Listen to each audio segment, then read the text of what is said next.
Bonjour à tous, bienvenue à ce séminaire sur la gestion des appareils Apple. J'espère que tout le monde peut m'entendre correctement. Je suis Thomas Kunetz et j'ai la chance de diriger l'équipe de System Engineer ou d'ingénieur système chez Jamf. Et je vais vous présenter aujourd'hui la gestion des appareils Apple.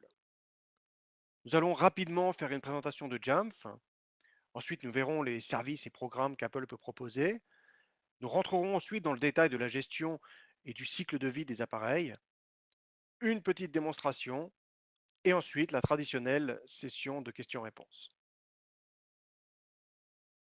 Alors Jamf, qui nous sommes une société américaine et notre mission, c'est d'aider les organisations à réussir avec Apple. Notre mission, c'est très simplement de pouvoir aider les entreprises, les écoles, les universités, les hôpitaux, les hôtels, à pouvoir déployer et à tirer le meilleur de ce que Apple peut proposer, que ce soit sur macOS, que ce soit sur iOS, que ce soit sur tvOS. Nous sommes exclusivement dédiés à l'écosystème Apple. Nous ne faisons pas de Windows, nous ne faisons pas d'Android. Et nous le faisons avec deux produits.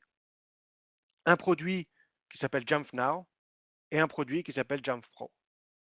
Alors ces deux outils, eh bien, lorsqu'on les compare l'un avec l'autre, Jamf Now est dédié aux petites entreprises qui n'ont pas d'informatique interne et qui veulent déployer, qui veulent gérer très facilement un petit nombre d'appareils.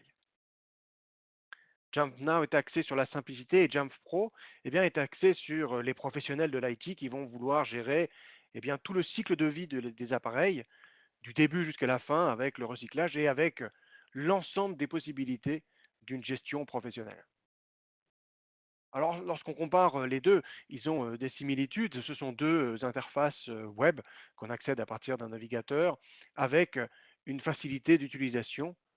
Mais encore, si vous avez aujourd'hui des appareils iOS ou des appareils macOS en petite quantité, que vous êtes une petite entreprise, je vous invite vraiment à tester Jamf Now. Vous avez d'ailleurs la possibilité de le tester pour 3 appareils gratuitement sur le site web. Mais aujourd'hui, nous allons nous concentrer sur les professionnels et sur ce besoin de pouvoir gérer des appareils dans les organisations. Nous aidons énormément d'organisations aujourd'hui de tout type. Des sociétés technologiques, bien évidemment, des entreprises, des grandes entreprises, des moyennes entreprises, des petites entreprises, des écoles, évidemment, qui vont avoir besoin spécifiques de gérer notamment tout ce qui concerne les iPads dans les classes avec les professeurs, des grands groupes et des agences mondiales. Nous faisons cela pour l'ensemble de ces entreprises et surtout avec un souci de pouvoir offrir le meilleur des services le plus tôt possible. En l'occurrence, une des caractéristiques de Jamf, c'est le fait de pouvoir offrir ce que l'on appelle chez nous le 0-day support, c'est-à-dire le fait de pouvoir vous apporter des solutions qui fonctionnent dès la sortie des nouveaux OS d'Apple. Typiquement, il y a quelques mois, la sortie d'iOS 12 ou la sortie de macOS 10.14 ou de tvOS 12. Et si on regarde un petit peu l'historique, on le fait depuis très longtemps et avec une régularité sans faille, où on peut proposer ces différents services dès la sortie de ces OS, de façon à ce que vos équipes IT soient prêtes et de façon à ce que vous puissiez aussi tirer parti de toutes les nouvelles fonctionnalités que ces nouveaux OS peuvent vous apporter. Alors rentrons un peu dans le détail des services et des programmes qu'Apple peut proposer aujourd'hui. Il y en a un certain nombre et le premier, c'est ce framework qui est utilisé aujourd'hui pour la gestion des appareils. Alors lorsqu'on veut gérer des appareils, qu'ils soient des iPhones, des iPads, des Mac, des Apple TV, eh bien on va utiliser ce framework qui passe par ce que l'on appelle l'APNS ou le Service Apple Push Notification. Ce service va très simplement permettre de pouvoir garder un lien constant entre les appareils et le système de gestion.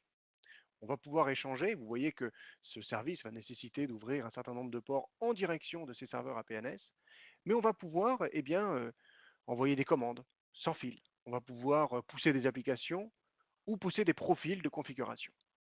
Ceci est valable sur tout l'écosystème Apple, c'est-à-dire les iPads, les iPhones, les iOS en général, les macOS, mais aussi les Apple TV. C'est ce qu'on appelle la brique MDM pour Mobile Device Management. Alors cette brique-là, elle est disponible sur toute la gamme. Ce que l'on rajoute en plus sur la partie macOS, c'est un agent de façon à enrichir encore plus les possibilités de gestion sur la plateforme Mac. Alors une fois qu'on a ce framework de communication, comment est-ce qu'on échange? On échange via des profils XML, ce sont des fichiers, des petits fichiers qui vont permettre en fait de pouvoir eh bien, gérer un certain nombre de réglages sur les appareils directement. C'est-à-dire qu'on va pouvoir envoyer ces différents fichiers pour configurer les restrictions, pour configurer la modification ou non du nom, pour pouvoir rajouter un webclip sur les appareils, pour pouvoir configurer des réglages qui sont aujourd'hui disposés directement au sein de l'OS. C'est-à-dire qu'on va pouvoir déployer ces fonctionnalités directement sur les appareils. Cette gestion intégrée, elle est créée dans Jamf et elle est déployée sur tous les appareils très facilement. Autre programme de gestion, eh bien, c'est le programme d'enrôlement automatique des appareils, ou plus connu sous le nom de DEP, pour Device Enrollment Program. Ce programme qui est proposé aujourd'hui par Apple, qui est gratuit, va tout simplement permettre de déployer ce que l'on appelle le Zero Touch. Le fait de pouvoir déployer des matériels qui seraient automatiquement connectés au système de gestion avant même que la machine s'ouvre pour la première fois.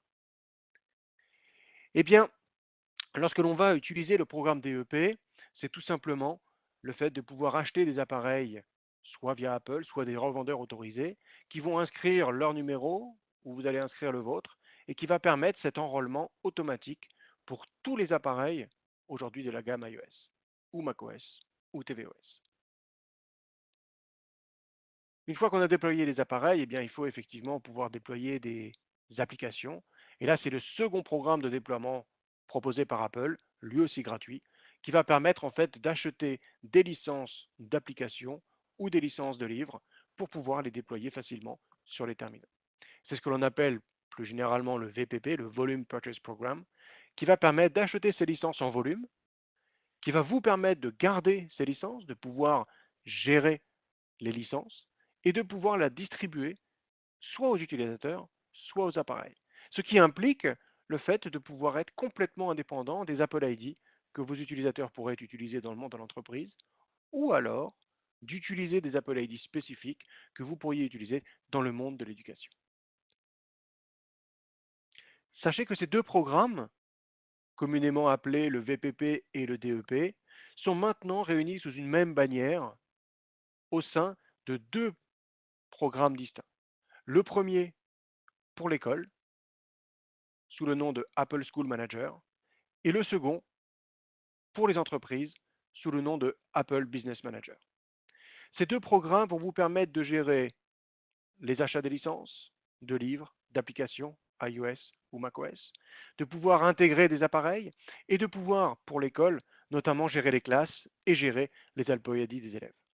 Pour la partie entreprise, eh bien, vous allez pouvoir faire la même chose, c'est-à-dire gérer les licences et gérer les appareils.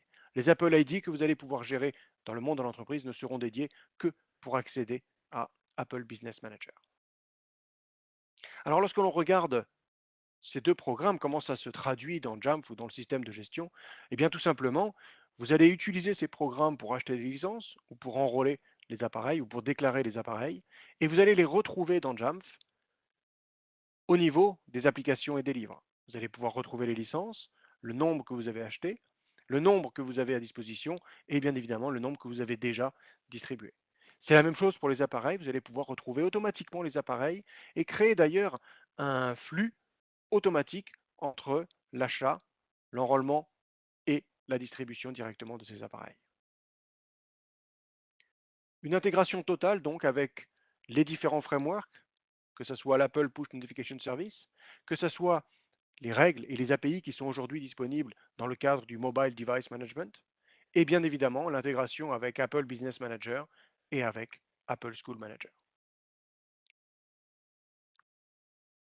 Alors, c'est très bien, mais qu'est-ce que ça veut dire que gérer le cycle de vie des appareils? De quoi parlons-nous et de quoi avons-nous besoin?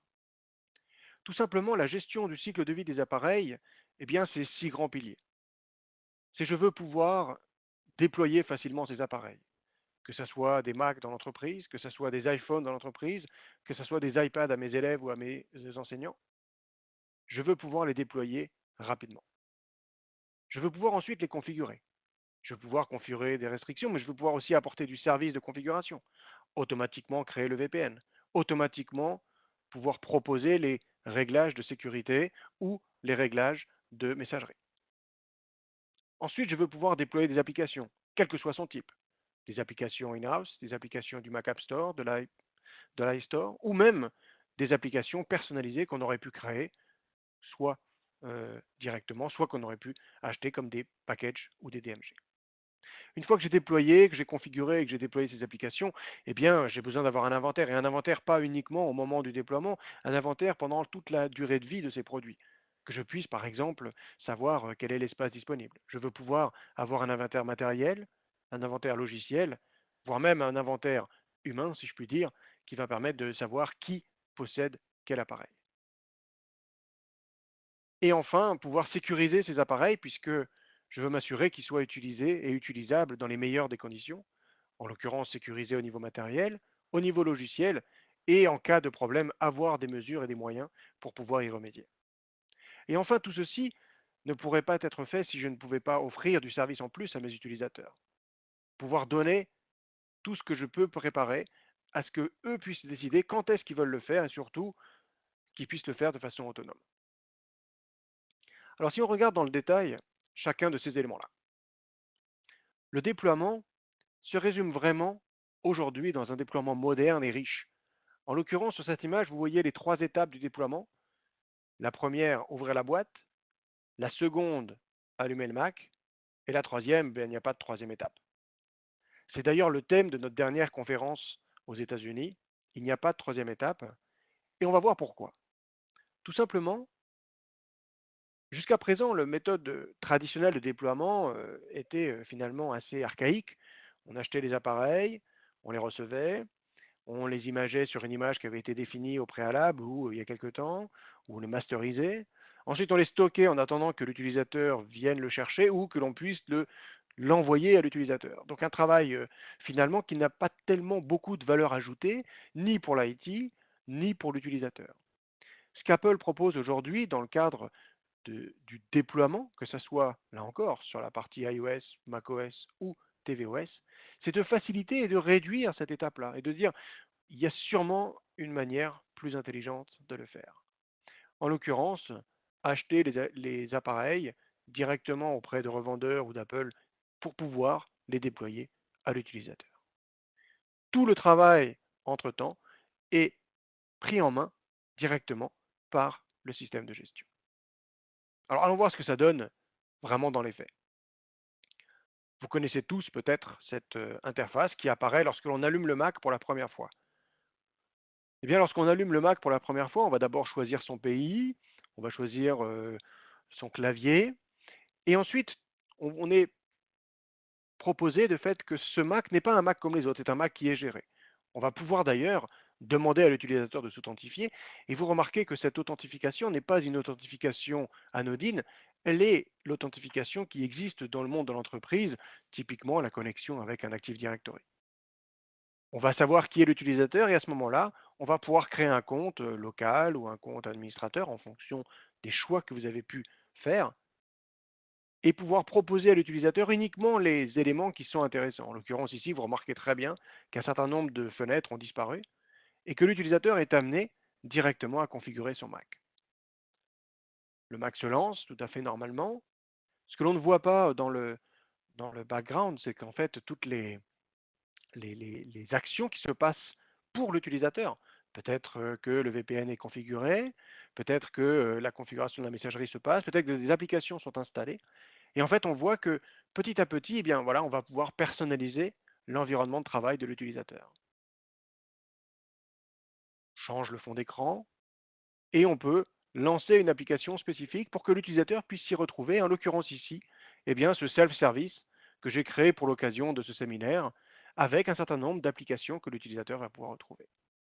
On voit tout de suite que l'utilisateur, lui, peut directement être productif. Il va pouvoir installer un certain nombre d'applications, il va pouvoir configurer les différents éléments qu'il a besoin de configurer, et il va pouvoir ici accéder aux différents éléments dont il a besoin.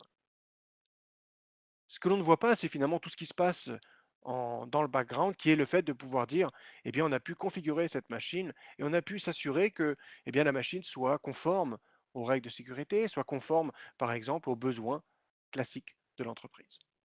Alors sur macOS, on a cette possibilité. Sachez que sur iOS, on a exactement le même pendant. C'est-à-dire que j'ai ici pris l'exemple d'un iPad, ça aurait pu être un iPhone, mais cette même expérience utilisateur de dire bah, lorsque j'allume mon poste de travail, eh bien, je vais suivre le même élément, c'est-à-dire la même séquence d'informations. Je vais choisir là le pays et la langue. Cet appareil est un appareil qui est géré et donc je vais devoir m'identifier. Vous remarquez d'ailleurs que la touche suivante est grisée. Tant que je ne me suis pas identifié, je ne peux pas rentrer et je ne peux pas passer à la suite. Donc en l'occurrence, ça garantit aussi le fait que l'utilisateur existe vraiment et a bien un login et un mot de passe qui est identifié chez vous.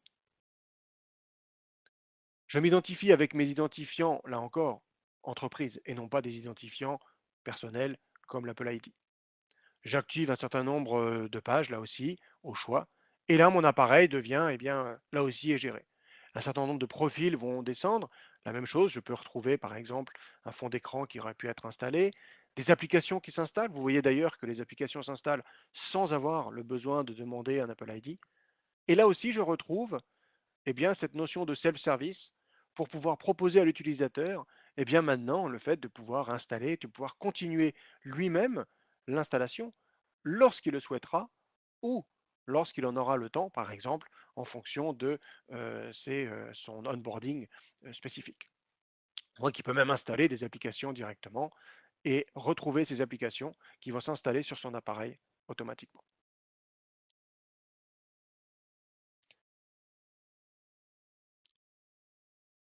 Alors, c'est méthode d'enrôlement, cette méthode de déploiement, aujourd'hui, elle n'est pas la seule. Aujourd'hui, vous avez toujours aussi la possibilité de déployer des applications, je dirais à la méthode ancienne ou traditionnelle avec Apple Configurator, qui nécessite un câble, hein, de fait de pouvoir se connecter à ces appareils, de pouvoir les enrôler aussi dans le programme DEP ou de les enrôler dans le MDM. Mais on a aussi, pour des appareils qui auraient déjà été déployés, le fait de pouvoir eh bien, les rapatrier, les remettre dans la gestion, soit via l'enrôlement manuel, c'est-à-dire d'envoyer une URL à un utilisateur qui, lui, va ensuite pouvoir renseigner ses informations, login et mot de passe, pour pouvoir être enrôlé. C'est valable aussi sur la partie macOS, où on va pouvoir, si on a déjà des Macs qui sont déployés, envoyer une URL ou un message ou un email pour que l'utilisateur puisse s'enrôler et rajouter sa machine dans la gestion. Sachez cependant que le programme Zero Touch, le fait de pouvoir avoir un déploiement riche et moderne, n'est possible que dans le cadre du programme DEP. Alors une fois qu'on a déployé ces appareils, comment est-ce que je vais pouvoir les configurer? Alors pour nous qui sommes dans l'IT, eh bien c'est assez simple de configurer, mais lorsque l'on a énormément d'utilisateurs ou lorsqu'on a des utilisateurs qui ne sont pas forcément euh, aussi agiles et, euh, et compétents dans l'utilisation de leur appareil, eh bien on va pouvoir le configurer et pouvoir proposer un système de configuration extrêmement simple. En l'occurrence, on va pouvoir déployer eh bien, ces différents profils. Ces profils qui sont les fichiers XML que vous allez créer à partir de Jamf et de pouvoir les déployer sans fil sur l'ensemble de la flotte, sur un poste particulier ou sur un groupe que vous auriez décidé. Alors, le protocole, il est le même en fait pour iOS, macOS ou tvOS, et ces profils, eh bien, ils évoluent à chaque nouvelle version et à chaque fois des nouveaux profils que l'on va pouvoir utiliser pour enrichir l'expérience utilisateur et pour aussi faciliter le travail de l'IT. Alors ces profils de configuration, ils adressent vraiment énormément de domaines. Ça peut être des restrictions, bien évidemment, mais ça peut être aussi, par exemple, des configurations de calendrier, ça peut être des certificats, ça peut être les options de mobilité, et ça peut être, par exemple, aussi des web clips que l'on va pouvoir déployer sur les appareils iOS extrêmement facilement. Alors, on a énormément d'outils. Sachez que ces outils-là sont souvent très commun entre les différentes plateformes que vous allez pouvoir gérer. Donc vous allez avoir la possibilité de pouvoir gérer des appareils qui viennent de, que ce soit des Mac, que ce soit des Apple TV ou que ce soit des appareils iOS directement. C'est très utile, mais souvent on a besoin d'un peu plus. Et notamment sur le Mac, on a besoin de plus que ce que permet aujourd'hui le MDM. En l'occurrence, les besoins dans le monde de l'entreprise et dans le monde de l'éducation, notamment sur la partie macOS, eh bien, on voudrait aller plus loin. On voudrait pouvoir euh, enrichir cette expérience tant au niveau de l'IT qu'au niveau des utilisateurs, que ce soit des problématiques de sécurité, que ce soit des problématiques d'installation d'imprimantes, de configuration d'imprimantes, ou que ce soit eh bien, le fait de pouvoir exécuter des scripts que l'on pourrait déployer. Et bien pour cela, Jamf a finalement la double nationalité, puisqu'elle propose aussi un agent. Cet agent qui va être installé sur le Mac, qui est un binaire qui est installé automatiquement, et qui va permettre en fait d'être le relais de l'IT au niveau du Mac. En l'occurrence, ce compte de gestion peut être un compte de gestion qui va être complètement anonymisé, c'est-à-dire que le login et le mot de passe, le mot de passe de ce compte-là sera géré aléatoirement par Jamf, ce qui permettra d'assurer que même l'IT n'a pas accès à ce compte de gestion, que tout se passe à partir de la console. Mais c'est véritablement un agent et un relais qui va vous permettre, eh bien, typiquement, d'installer des applications qui nécessitent le droit d'admin alors que l'utilisateur, lui, n'est pas admin de son poste. Et on va pouvoir utiliser des variables de façon à généraliser, à automatiser ces actions dont vous avez besoin. En l'occurrence, installer des packages ou des scripts, modifier les mots de passe, gérer les mises à jour. Cet agent va vraiment vous permettre de faire ce que vous souhaitez sur les Macs que vous gérez. Une gestion complète qui est véritablement la double nationalité, MDM d'un côté et l'agent en même temps. Alors une fois qu'on a déployé et qu'on a configuré, maintenant j'aimerais proposer du contenu. En l'occurrence, le fait d'utiliser un appareil MDM ou d'un éditeur comme Jamf, c'est aussi de pouvoir fournir du service aux utilisateurs. Lorsqu'on veut pouvoir déployer des applications, eh bien, on va déployer deux types d'applications. Des applications qui proviennent du Mac App Store ou de l'App Store directement, donc soit sur iOS, soit sur macOS. Et tout ceci est fait eh bien, via le programme d'achat de livres et d'applications, que vous allez retrouver sous communément le nom appelé le VPP, et qui tout simplement va vous permettre d'acheter ces applications directement dans votre console Apple Business Manager ou Apple School Manager, de retrouver les licences directement dans Jamf Pro et de pouvoir les déployer via Jamf Pro. Vous allez retrouver les licences, vous allez pouvoir savoir combien est-ce que vous en avez, combien est-ce qu'il vous en reste, combien est-ce que vous en avez déjà attribué, de pouvoir récupérer ces licences et les réattribuer à d'autres utilisateurs. Un processus extrêmement simple qui va vous permettre aussi de gérer application par application les mises à jour que vous allez pouvoir appliquer sur ces dernières. Alors c'est très bien, mais il y a un autre type d'application, c'est les applications qui ne sont pas dans le Mac App Store. Les applications personnalisées, PKG ou DMG. En l'occurrence, ces applications, eh bien, on a besoin de pouvoir les déployer, la suite Microsoft Office ou Adobe, des navigateurs ou même des applications que vous auriez pu déployer ou utiliser. Eh bien, sachez qu'on a exactement le même système, c'est-à-dire que vous allez pouvoir eh bien, créer un snapshot, un outil qui s'appelle Composer, qui fait partie de Jamf Pro, qui va vous permettre de créer ces packages et de les installer, là cette fois-ci, via l'agent.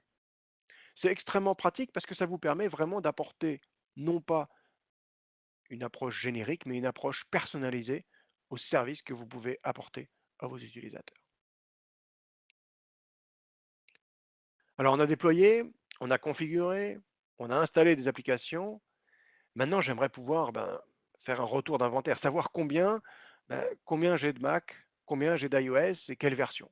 L'inventaire, c'est le nerf de la guerre de la gestion. Et vous savez que avec Jamf Pro, on collecte par défaut déjà plus de 100 éléments sur votre environnement. En l'occurrence, vous allez pouvoir avoir le nombre de machines, logique. Mais bien évidemment, aller plus loin. Quel type de machine? Quelle est l'adresse IP? Quelle a été la méthode d'enrôlement? Des données générales, mais aussi des données matérielles. Savoir, est-ce que votre machine, quel est son modèle? Quelle est la date de sortie, par exemple? Voire même des données logicielles. Quelles sont les applications qui sont installées et quelle est leur version? Très utile si vous voulez installer une nouvelle version ou au contraire empêcher l'installation d'une version supérieure. Et bien évidemment, l'utilisation aussi des applications, voire même enrichir cet inventaire. Cet inventaire, il peut être enrichi de deux façons, soit au niveau de l'administration, c'est-à-dire vous allez rajouter des infos qui ne sont utilisables que par l'IT. En l'occurrence, vous pourriez rajouter par exemple des fichiers PDF à un enregistrement de Mac, ou alors des informations qui proviennent de la machine. Exécuter un script de façon régulière pour pouvoir collecter de l'information qui vous est utile dans votre gestion. L'utilisation de cet inventaire, c'est ce qui fait vraiment la force d'un système de gestion moderne, et en l'occurrence, le fait de l'utiliser de la façon la plus simple possible. Le fait de pouvoir gérer cet inventaire sous différents groupes. Typiquement, de pouvoir modéliser l'organisation que vous avez déjà dans vos entreprises ou vos organisations. Le fait de pouvoir savoir, j'ai des appareils en libre service, j'ai des VIP, j'ai des utilisateurs en bêta, j'ai des machines qui sont en spare par exemple, eh bien je vais pouvoir les regrouper. Et comme je peux les regrouper, eh bien je vais pouvoir appliquer un profil ou une règle à ces appareils. Autre chose, on pourrait, là, pour le coup, dire, bah non, non, je veux, moi, un groupe intelligent. Je voudrais pouvoir savoir, en fonction de cet inventaire, qui me donne, eh bien, tous les éléments qui sont communs. En l'occurrence, je pourrais choisir de faire un tri sur le matériel. Donne-moi tous les MacBooks qui sont de 2018, qui ont plus de 8 Go de RAM, qui ont telle ou telle application installée et qui sont dans le département marketing. Vous allez pouvoir jouer sur le matériel, le logiciel et l'humain, de façon à créer des groupes intelligents. Et ça, c'est extrêmement utile. Pourquoi? Parce que ces groupes vont évoluer tout au long de la vie de votre appareil et de votre environnement en fonction des critères que vous allez pu faire. C'est-à-dire que vous allez pouvoir avoir des groupes qui seront intelligents, qui vont évoluer et appliquer un profil ou une règle. Ce qui vous permet de passer d'un mode réactif à un mode proactif pour pouvoir proactivement déployer des services associés. Tous les appareils qui n'ont pas de mot de passe, on va appliquer une règle de mot de passe. Et bien typiquement, vous allez pouvoir suivre en disant, ah, attention, je peux savoir que tel et tel appareil n'a pas encore appliqué ou n'est pas encore conforme. On va pouvoir appliquer différentes règles en fonction d'un élément qui évolue dans le temps, l'espace disponible. Vous sauriez avant même vos utilisateurs que l'espace disponible sur leur disque est arrivé à un seuil critique. Et, à ce moment-là, appliquer une règle de message pour les informer que, attention, ils vont bientôt avoir plus d'espace sur leur disque de démarrage. Ou alors, appliquer des règles spécifiques en fonction de critères qui peuvent être extrêmement variables en fonction de vos besoins matériels, logiciels ou humains. L'intérêt est effectivement de pouvoir passer d'un mode réactif à un mode proactif et surtout de pouvoir suivre, savoir que si vous déployez un nouveau logiciel avant la bascule sur un nouveau système, eh bien vous pouvez vous assurer que l'ensemble de vos utilisateurs ont déjà accès au logiciel dont ils auront besoin avant de basculer sur le nouveau système.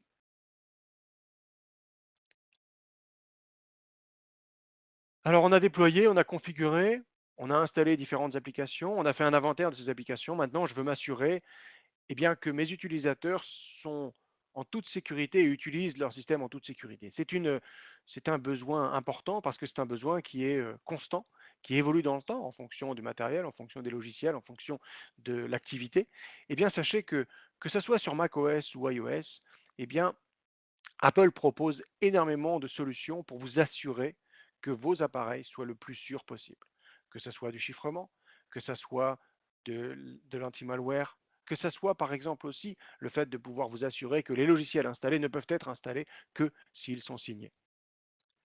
Sur iOS, vous avez aussi la possibilité de jouer avec un certain nombre de paramètres qui sont directement mis en place dans le système, comme forcer l'utilisation de Touch ID ou de Face ID, d'avoir des outils supplémentaires grâce à la supervision, et bien évidemment le chiffrement qui est natif sur iOS.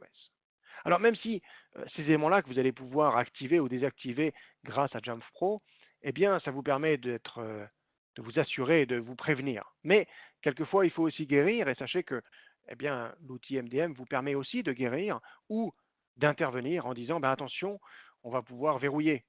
L'appareil est manquant, on va pouvoir le verrouiller. Ou au contraire, l'appareil a été perdu, on va pouvoir l'effacer. Et directement envoyer des commandes à macOS pour pouvoir eh bien, soit verrouiller, soit effacer, ou tout simplement dire bah voilà, ce Mac n'est plus géré, et à ce moment-là, supprimer la gestion parce qu'il a été acquis par le collaborateur. Sur iOS, on a même encore plus de fonctionnalités pour eh bien, avoir des commandes natives pour pouvoir effacer l'appareil, voire même le redémarrer à distance, l'éteindre, ou même l'activer, activer le mode perdu sur sur ces appareils pour pouvoir les retrouver, voire même d'ailleurs dans le monde de l'éducation des fonctionnalités extrêmement utiles comme le fait de activer ou désactiver le Bluetooth directement sur l'ensemble des appareils. Alors on a la gestion du matériel en lui-même, mais quid des applications, quid des applicatifs qui sont utilisés? Eh bien, la problématique des applications, c'est deux choses. Un, savoir qu'il existe un correctif. Comment est-ce qu'aujourd'hui je sais que Microsoft Word ou Google Chrome a été mis à jour? Et comment est-ce que je sais que dans mon parc, eh bien, j'ai des utilisateurs de version ancienne? Eh bien, Jamf permet d'adresser ces deux problématiques via la gestion des correctifs. Tout simplement, le fait de pouvoir savoir via 50 titres qui sont suivis et dont vous aurez soit une notification par email, soit une notification dans l'interface pour pouvoir vous dire ah attention Google Chrome a été mis à jour. Et ensuite de pouvoir cibler automatiquement tous les utilisateurs qui auraient besoin de cette mise à jour. Donc vraiment adresser notamment la problématique de notification, mais aussi la problématique de ciblage. Alors si les 50 titres ne sont pas suffisants, sachez qu'on a aussi la possibilité de rajouter vos propres gestions de titres en disant ben voilà, je veux suivre un certain nombre de logiciels. Et si vous ne souhaitez pas le faire vous-même, eh bien, sachez que dans la communauté, il y a aussi un certain nombre de titres qui sont suivis et qui sont aujourd'hui proposés pour les utilisateurs et les administrateurs Mac. Alors c'est très bien, mais si je ne veux pas patcher et si je veux empêcher l'utilisation, sachez que sur Mac, on a aussi, grâce à cet agent, la possibilité eh bien, d'interdire, ce n'est pas la problématique de la mise à jour, mais plutôt d'interdire eh bien, l'utilisation de certaines applications et de pouvoir, le cas échéant, les supprimer.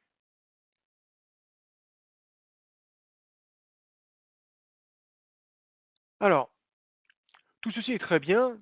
On a vu tout le travail que l'on va pouvoir faire pour déployer, pour configurer, pour installer les applications, pour avoir un inventaire et pour sécuriser. Mais qu'est-ce qu'il en est de l'utilisateur? Pourquoi est-ce qu'on ferait tout ça pour l'utilisateur? Quel est lui son avantage à avoir ces différents éléments? Alors bien évidemment, il a un environnement de travail qui est beaucoup plus facile, mais c'est surtout que tout ce que vous allez faire, eh bien, vous pourriez le faire non seulement pour l'utilisateur, mais que lui puisse décider quand est-ce qu'il le fera. En l'occurrence, le self-service, c'est la possibilité d'offrir un, une boutique personnalisée, un store personnalisé, où l'utilisateur va pouvoir retrouver des actions qu'il pourra effectuer et que vous auriez préparées. Typiquement, l'installation des imprimantes, l'installation des applications, configurer le client de messagerie. Eh bien, ce self-service, il est disponible, comme on l'a vu tout à l'heure rapidement dans les vidéos, pour tous les utilisateurs. On va pouvoir avoir un self-service sur Mac où l'utilisateur va pouvoir retrouver des applications, mais pas uniquement. Il peut retrouver par exemple la charte graphique, il va pouvoir retrouver des scripts qu'il va pouvoir lancer lui-même, il va pouvoir retrouver des actions qui vont lui permettre de se connecter par exemple au support ou même des raccourcis sur les liens internes de la société. Sur iOS, eh bien, on va retrouver des applications, soit des applications qui proviennent du Mac App Store où la licence a déjà été achetée, ou alors des applications in-house que vous auriez pu déployer directement à une population. Sachez que ce self-service, il est personnalisé pour chaque utilisateur et personnalisable. C'est-à-dire qu'on va pouvoir avoir un self-service en fonction de l'environnement et en fonction de l'utilisateur qui est derrière. Alors ce que je vous propose, c'est de vous montrer un petit peu comment ça fonctionne et de regarder un petit peu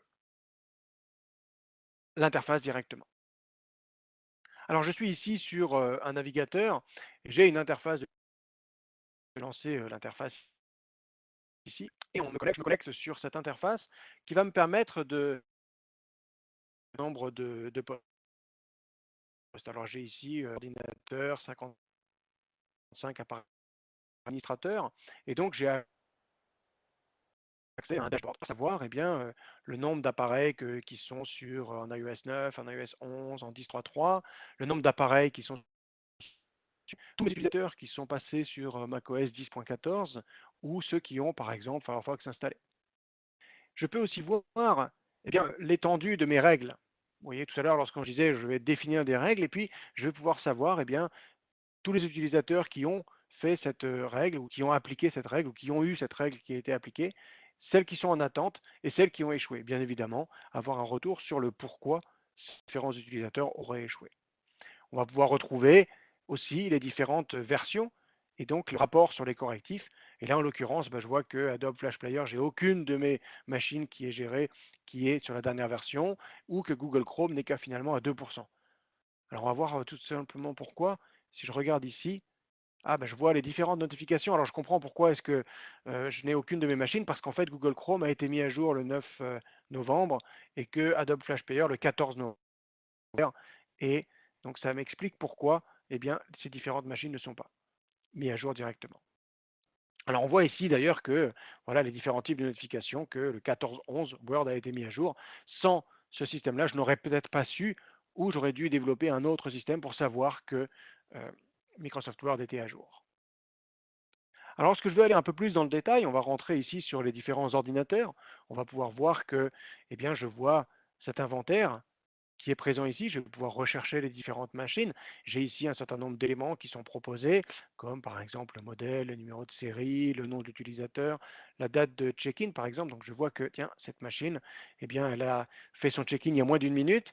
Et si eh bien, je zoome sur cette machine, je rentre sur cette machine, là j'ai accès à tous les éléments d'inventaire qui sont sur cette machine, qui peuvent être par exemple eh bien, des éléments matériels, des éléments humains, savoir qui est l'utilisateur de cette machine, voire même des applications sur toutes les applications qui sont installées avec la version.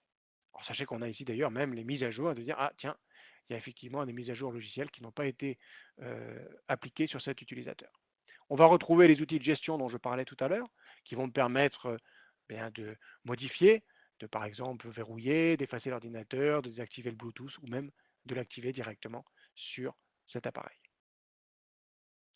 L'intérêt de cette gestion, c'est bien évidemment d'avoir cet inventaire riche, mais de le manipuler, en l'occurrence de pouvoir créer différents groupes, que ce soit des groupes ici, les appareils de Sper, les appareils VIP par exemple, ou des groupes intelligents qui vont correspondre à différents critères. En l'occurrence ici, j'ai un certain nombre de groupes qui vont me permettre de vérifier par exemple que mes ordinateurs sont totalement conformes. En l'occurrence, ils ont Firewall 2 complètement encrypté, donc tous les disques sont encryptés, et j'en ai 8 sur mes 54 qui sont aujourd'hui dans ce groupe-là.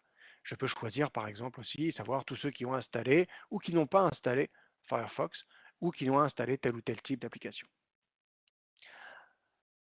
Cette recherche d'inventaire, elle est très utile pour la gestion.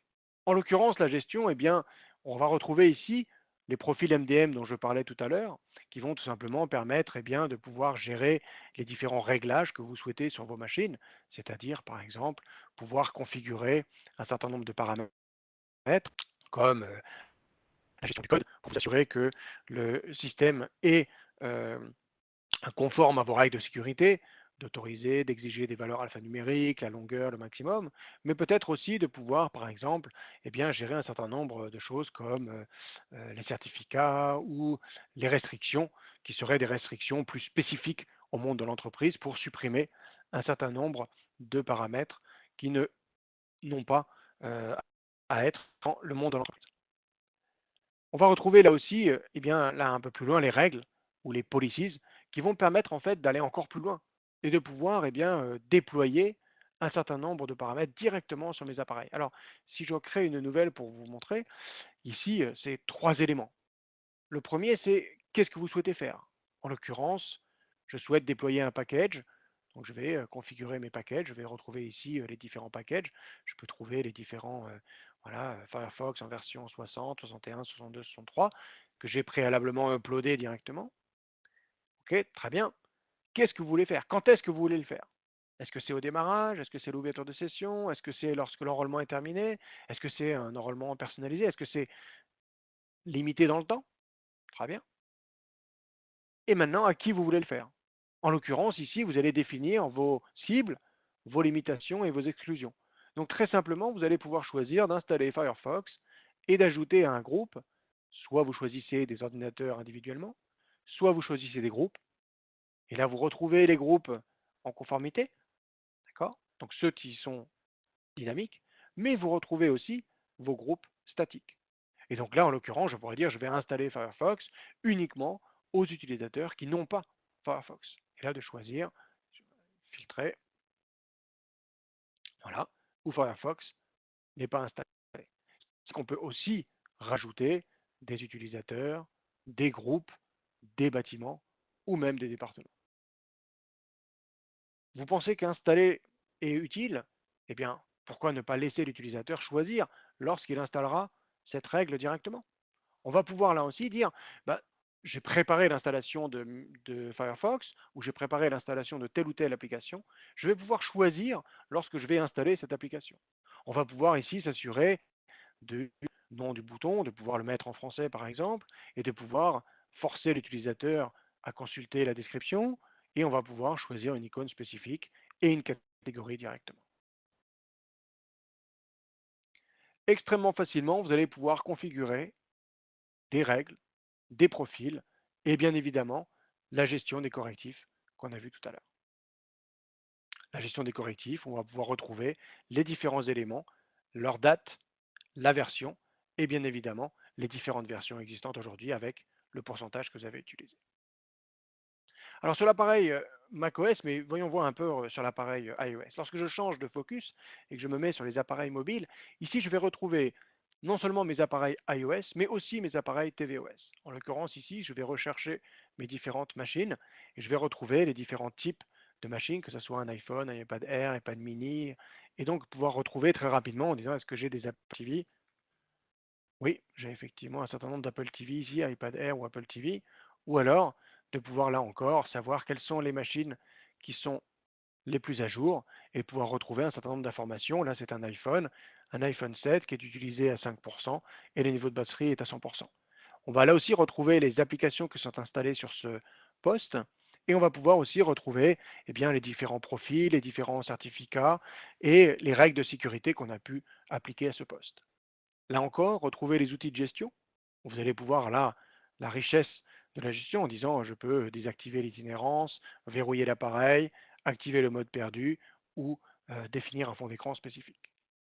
Là aussi, on va retrouver eh bien, cette même gestion. On va pouvoir retrouver des groupes statiques d'appareils avec par exemple des chariots dans les écoles ou des appareils de spare, ou alors des groupes intelligents qui vont me permettre eh bien, de savoir quels sont mes appareils qui sont déjà en iOS 12, ceux qui sont restés en iOS 11, ceux qui ont par exemple ce service installé et ceux qui n'ont jamais recontacté le service MDM depuis plus de 15 jours. Une fois qu'on a géré ces différents inventaires, eh bien, on va pouvoir l'utiliser pour pouvoir déployer là des profils de configuration. Ces profils, eh bien, si vous avez déjà un peu travaillé avec Apple Configurator, vous allez les retrouver. On va retrouver ici les différents codes. On va pouvoir retrouver, par exemple, la messagerie, les différents outils de restriction. Et lorsqu'on veut parler de restrictions, par exemple ici, eh bien, vous allez retrouver, là encore, toutes les restrictions concernant le monde iOS, concernant le monde tvOS, ou alors ce qui est commun aux deux en termes de fonctionnalité, d'application ou de contenu. Une particularité pour la partie iOS et tvOS, c'est l'intégration avec Apple School Manager, où effectivement vous allez pouvoir retrouver ici les différentes classes qui auraient pu être créées avec Apple School Manager, qui vont être importées automatiquement et qui vont vous permettre, par exemple, eh bien, de retrouver l'ensemble des élèves, par exemple, et l'ensemble des appareils mobiles qui auraient été associés. Alors qu'en est-il pour l'utilisateur? Si je me mets là pour le coup du côté utilisateur,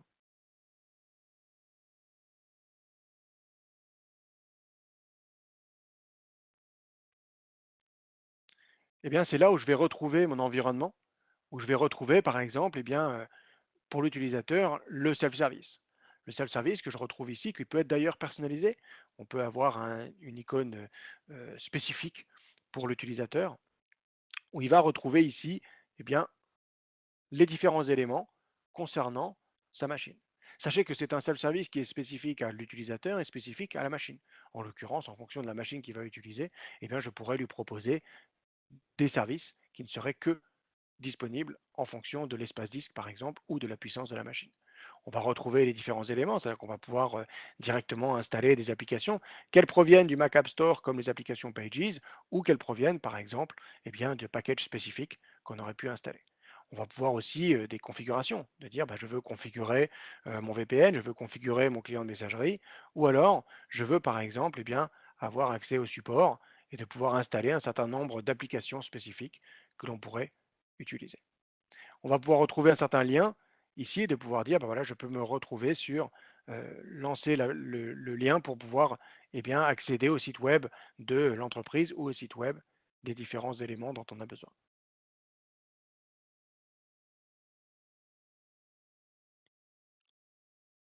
Alors revenons à la présentation.